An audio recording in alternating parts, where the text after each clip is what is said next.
নমস্কার, কেমন আছেন সবাই? আশা করছি আপনারা সকলেই ভালো আছেন। আমিও ভালোই আছি। আজকে নতুন একটা ব্লগে আপনাদের সকলকে স্বাগত জানাই। ভিডিওটা হচ্ছে আজকের নয়, আজ থেকে অনেক দিন আগের। আপনারা সবাই জানেন, তোমরা সবাই জানো, আমরা গিয়েছিলাম হায়দ্রাবাদ বেড়াতে। তো আমি, আমার বর, জামাইবাবু, দিদি এদের সাথে আমরা সবাই মিলে গিয়েছিলাম। তো সেখানে গিয়ে তো আমরা সমস্তটাই দেখলাম, হায়দ্রাবাদে যা যা রয়েছে সমস্তটাই দেখলাম। তো গিয়েছিলাম হচ্ছে একদিন আমরা হোসেন সাগরে।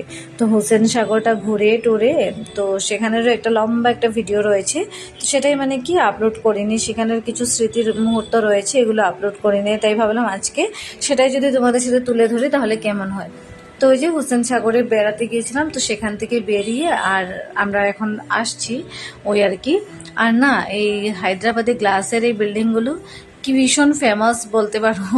প্রচুর গ্লাসের এই বিল্ডিংগুলো দেখে না কি ভালোটাই না লাগে, আর কতটা উঁচু উঁচু বিল্ডিংগুলো, প্রায় তোমার 30-20 এরকম তো হবেই। এক একটা 30টা 20টা এরকম করে এক একটা বিল্ডিং বলতে পারো। তো এক একটা ফ্লোর। তো দেখে তো ভীষণ ভালো লাগছিল। তো রাস্তা দিয়ে এসে এসে না আমরা একটা শপিং মলে এসে ঢুকলাম। আর এখানে হচ্ছে পার্লসের কালেকশন, সমস্তটাই হলো পার্লসের কালেকশন। আর কালেকশনগুলো দুর্দান্ত ছিল। সেখান থেকে একটা নেকলেস আমার বর আমার জন্য নিল, তোমাদের সাথে আমি শেয়ারও করেছি। তো দিদির জন্য জামাইবাবু নিল।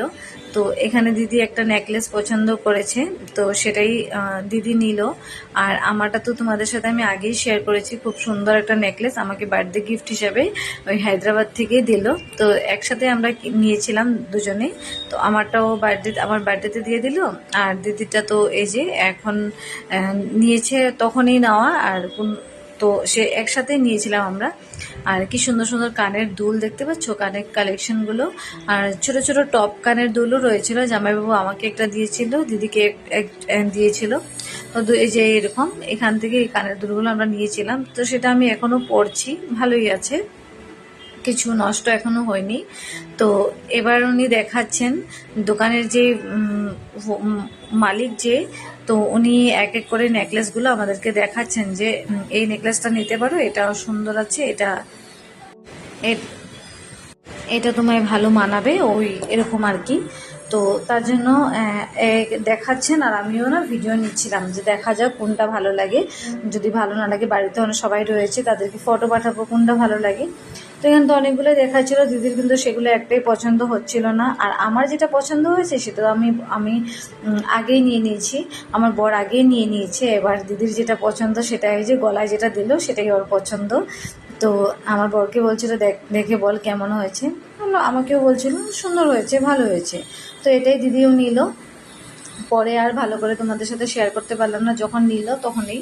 তো সেখান থেকে বেরিয়ে না সোজা আমরা চলে এসেছি হোটেল রুমে এসে জামা কাপড় গুছিয়ে, তাহলে জামা কাপড় গুছিয়ে এক করে প্যাকিং করা কমপ্লিট, কেননা আমরা বেরিয়ে পড়বো পরদিন সকালে, আমাদের যেহেতু ফ্লাইট আছে, তো আমাদের বেরিয়ে পড়তে হবে। তো তার জন্য, আর যখন আমরা সেখান থেকে বেরিয়ে পড়েছিলাম তখন টাইম হচ্ছে ওই 3টে মতো, আমাদের ফ্লাইট হচ্ছে 7টা। তো আর 3টে মতো টাইম আমরা বেরিয়েছি, কেননা ওখান থেকে এয়ারপোর্ট কিন্তু অনেকটা দূর, প্রায় 1 ঘন্টা তো লাগে আসতে। তার জন্য 3টে থেকে 4টে মতো, কি 4:10-15 আমরা কিন্তু এয়ারপোর্টে এসে পৌঁছেছি। তো এয়ারপোর্টে এসে পৌঁছানোর পর 2 ঘন্টা আগে তো এসেছি, বোর্ডিং পাসটা যেগুলো থাকে, তো তার জন্য একটু তাড়াতাড়ি করে আসতে হয়। এই যে 2 ঘন্টা আগে আমরা এসে পৌঁছানো যত সব ফর্মালিটিসগুলো ছিল, তো সেগুলো এবার আমরা এক এক করে পরপর পুরো করব। তো পুরো করে এবার আমরা ভেতরের দিকে যাচ্ছি।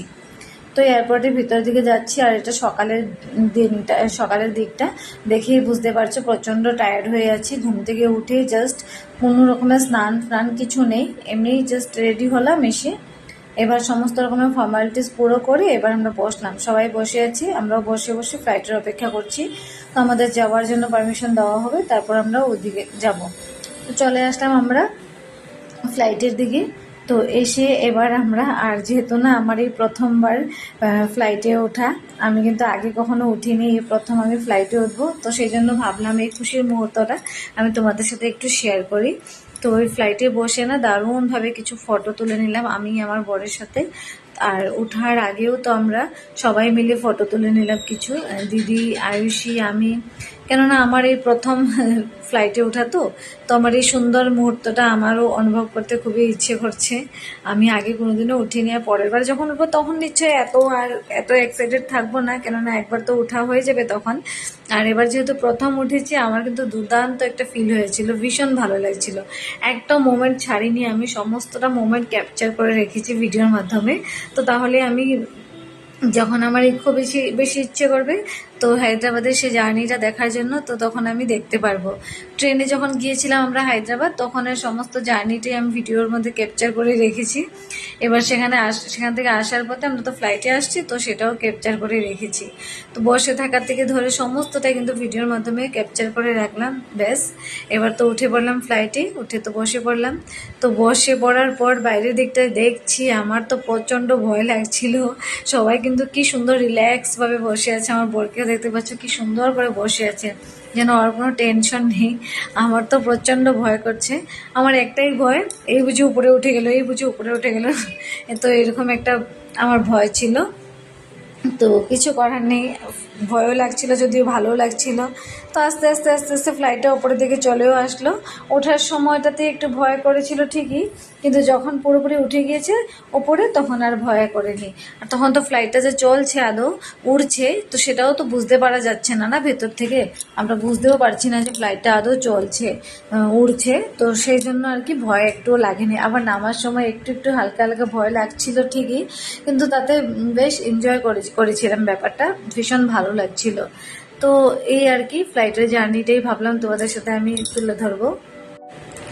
আবারও একবার কিন্তু উঠে আমার মন কিন্তু শান্ত হয়নি, আমার আরও একবার ওঠার আমার খুব ইচ্ছে আছে। তবে আবারও যদি কোথাও যাই আবার একবার, তখন নিশ্চয়ই ফ্লাইটে উঠবো, আবারও ওঠা হবে। সব আশা রাখতে হয়, আশা থাকলেই হয়। আমাদের জন্য তো আশা করেই একটা জিনিস করা, যেহেতু আমাদের মধ্যবিত্ত মানুষদের আমাদের এটাই যে আমাদের সমস্তটা কিন্তু আমরা আশা রাখবো, রেখে আমরা এক একটা আশা পূরণ করব। তো সেভাবে আমাদের দিন কাটে, কিন্তু আমরা চাইলেই কিন্তু আমরা সমস্তটা কিন্তু করে ফেলতে পারি না। তো এই জন্যই আমাদের সমস্তটা কিন্তু আগে থেকে প্ল্যান করে আশা রেখে আশাগুলো এক এক করে আমাদেরকে পূর্ণ করতে হবে। তো এই যে আমরা ফ্লাইটে উঠে পড়েছি, এবার আমরা নামবো হচ্ছে গিয়ে আগরতলাতে নামবো। আমরা আগরতলার এয়ারপোর্টে গিয়ে আমরা নামবো। আর উপরে ওঠার পর আকাশটা তো কি সুন্দর লাগছিল, মেঘগুলোকে কাছ থেকে দেখতে পেয়েছি, কি ভালোটাই না লাগছে। এই একটু পরে গিয়ে নিজের দেশের মাটিটা ছুবো আর কি। তো এই জন্য নিজের জায়গার, তো নিজের জায়গা বলতে আমি তো থাকি, আমার তো শ্বশুরবাড়ি গুয়াহাটিতে, কিন্তু তবু হ্যাঁ, ওই আগরতলাতে এসে পৌঁছালে পর বেশি দূর নয়, ওই পেয়ে যাবো আর কি, ট্রেনে চলে যাব সেখান থেকে, ওই একদিন তো লাগবে অন্তত। তো ওই যে আগরতলাতে এসে রাজবাড়িতে গিয়ে কিছু ছবি, তারপর ওই বর্ডারে গিয়েছিলাম, সেখানে গিয়ে কিছু ছবি, তো আগরতলা এয়ারপোর্টে এসে কিছু ছবি। তো এই করে কিন্তু সমস্ত